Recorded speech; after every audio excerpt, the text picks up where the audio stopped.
हो गया ना? सभी बच्चे ध्यान देंगे।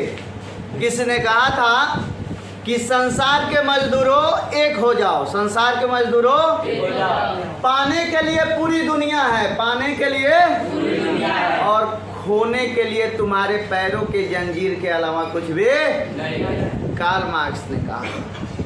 क्यों कहा था बताइए, क्यों कहा था?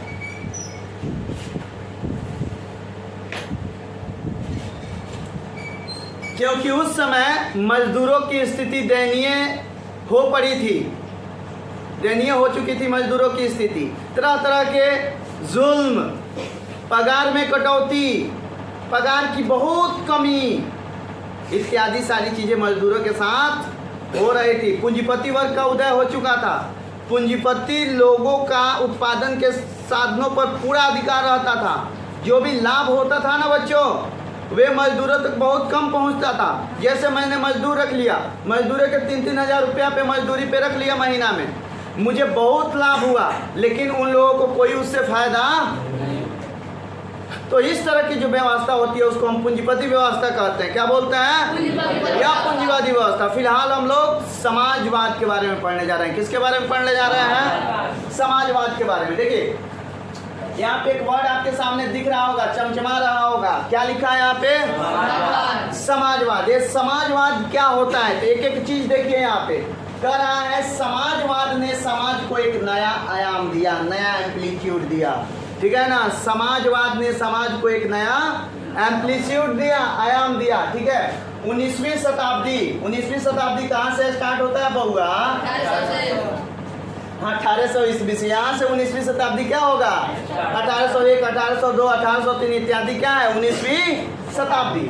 तो इस शताब्दी में हुई औद्योगिक क्रांति। ये औद्योगिक क्रांति क्या है? कौन बताएगा? उत्पादन के क्षेत्र में मशीनों के प्रयोग से जब उत्पादन के क्षेत्र में अतिशय वृद्धि हुई, उसी को बोलते हैं हम औद्योगिक क्रांति।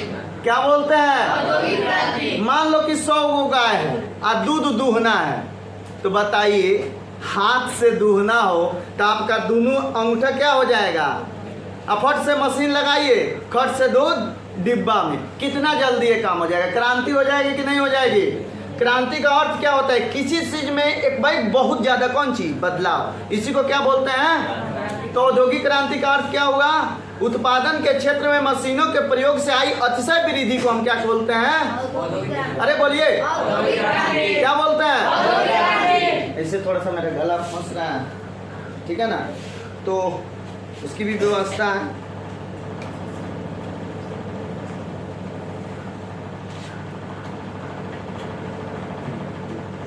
ठीक है, सुनाई दे रहा है सबको? चलिए, तो यहाँ पे हम बात कर रहे हैं किस चीज की? औद्योगिक क्रांति। औद्योगिक क्रांति क्या होती है? मशीनों के प्रयोग से। ऐसे क्रांति नहीं हुई, किस चीज के प्रयोग से हुई? मशीनों के प्रयोग से उत्पादन के क्षेत्र में आई अतिशय वृद्धि को हम बोलते हैं औद्योगिक। और सबसे पहले औद्योगिक क्रांति कहाँ आई बाबू? इंग्लैंड में। कहाँ आई? क्योंकि उस समय जेम्स वाट ने वास्ट इंजन का क्या कर लिया था? अब इंजन चाहिए किसी भी काम करने के लिए। क्या चाहिए?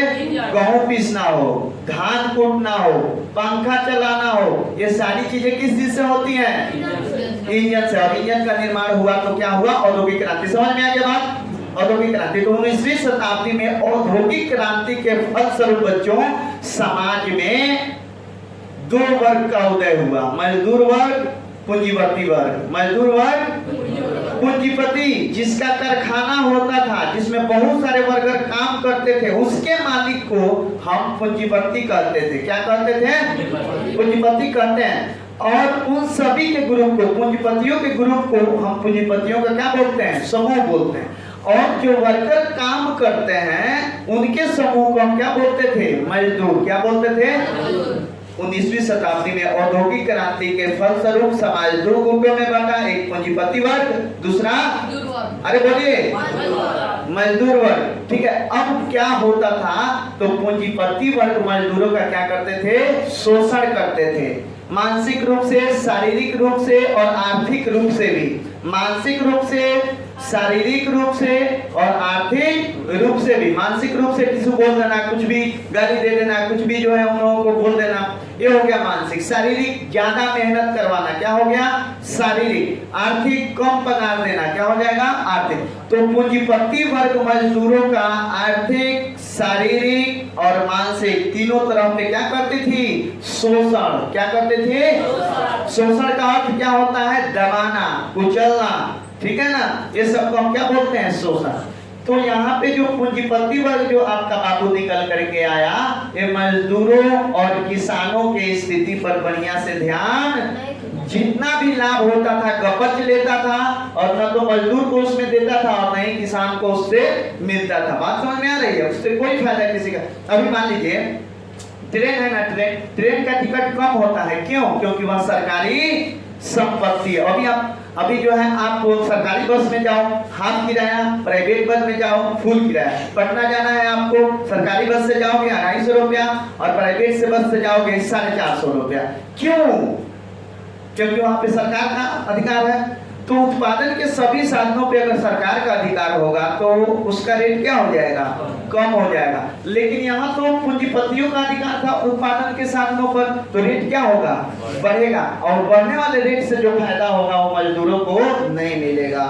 ठीक है, मजदूर तो 3000 4000 पर रखे हैं, उनको उनका पगार मिलेगा। हमको बहुत ज्यादा अगर लाभ होगा तो किसका हो गया, पूंजीपति आए, हम अगर पूंजीपति हैं तो मुझे हो गया। ये समझ में आ रही है कि नहीं आ रही है, बुझाना। 19वीं शताब्दी में औद्योगिक क्रांति के फलस्वरूप उत्पादन में तेजी से वृद्धि हुई, जिसके कारण दो समाज दो वर्गों में बट गया, एक पूंजीपति वर्ग, दूसरा मजदूर वर्ग। पूंजीपति वर्ग मजदूरों का आर्थिक, मानसिक और शारीरिक रूप से शोषण करते थे। तो देखिए जहां भी शोषण की बात आएगी वहां तो क्रांति निश्चित है, क्रांति। चलिए यहाँ पे समाजवादी विचारधारा जो थी, समाजवादी विचारधारा जो थी वह शोषण मुक्त समाज चाहती थी। कैसा समाज चाहती थी बाबू, अरे बोलिए कैसा समाज, शोषण मुक्त। कैसा समाज, कौन चाहता था, समाजवादी विचारधारा रखने वाले लोग चाहते थे शोषण मुक्त समाज। वर्ग विहीन तो कल समझाया गया था ना, जहाँ पे जात पात ऊंच नीच छोटा बड़ा कुछ नहीं होता, वैसे समाज को हम क्या बोलते हैं, वर्ग विहीन समाज। क्या बोलते हैं बाबू, अरे बोलिए, वेरी गुड, वर्ग विहीन समाज। क्या बोलते हैं, वर्ग विहीन समाज। छोटा बड़ा, ऊंच नीच, बड़ा छोटा इत्यादि नहीं होता। कौन चाहता था, समाजवादी विचारधारा के लोग। अब आ जाइए कि समाजवाद है क्या, समाजवाद है क्या। देखिए बड़ी सुंदर सा डिफिनेशन, समाजवादी व्यवस्था एक ऐसी अर्थ व्यवस्था है, अर्थ यानी रुपया पैसा धन संबंधी। तो समाजवादी व्यवस्था रुपये पैसे की एक ऐसी व्यवस्था है जिसके अंतर्गत उत्पादन के सभी साधनों पर, उत्पादन के जैसे कंपनी, कारखाना, ये सारी चीजों पे जहाँ से उत्पादन होता है, ठीक है ना। जैसे तालाब हो गया, कौन सी का उत्पादन होगा, तालाब से कौन सी का, पानी का उत्पादन होगा। बहुत बढ़िया, मछली का भी उत्पादन होता है, ठीक है। तो अब जैसे फैक्ट्री हो गया, ईख पेरने वाला मशीन हो गया, ठीक है, तो ये फैक्ट्रियां हो गई। ऊन बनाने वाला मशीन हो गया, कपड़ा बुनने वाला मशीन हो गया। ये सब उत्पादन के क्या है बाबू, साधन। उत्पादन के क्या है, जिससे बहुत सारी चीजों का उत्पादन किया जाता है, उन सभी को हम क्या बोलते हैं, उत्पादन के साधन। तो उत्पादन के साधन पर अगर सरकार का अधिकार हो, सरकार का अधिकार यानी हमारा अधिकार, हम ही ना सरकार बनाए हैं, उत्पादन के सभी साधनों पर सरकार या लोगों का अधिकार हो, ऐसी व्यवस्था को हम समाजवाद कहते हैं। और समाजवाद में बच्चों, समाजवाद में क्या होता है, तो जो लाभ होता है उसमें एक आदमी के लाभ पर ध्यान नहीं दिया जाता, बल्कि समाज के लाभ पर ध्यान दिया जाता है। यानी लाभ में सबका अधिकार होगा, ठीक है। तरबूजा अगर कटेगा तो बराबर बराबर बंटेगा। तो समाजवाद एक ऐसी आर्थिक व्यवस्था है जिसमें उत्पादन के सभी साधनों पर सरकार का अधिकार होगा, लोगों का अधिकार होगा। अगर लाभ होगा तो समाज का लाभ होगा, एक आदमी का लाभ नहीं होगा। तो मैं पूर्ण आशा करता हूं कि यहाँ पे आप लोग समाजवाद को बहुत भली भांति समझे होंगे। नेक्स्ट वीडियो में और सारी चीजें इकाई 2 से समाजवाद एवं साम्यवाद 10वीं क्लास के जो इतिहास का जो चैप्टर है उसको लेके उपस्थित होंगे। तब तक अपने दोस्त और को दीजिए इजाजत। जय हिंद।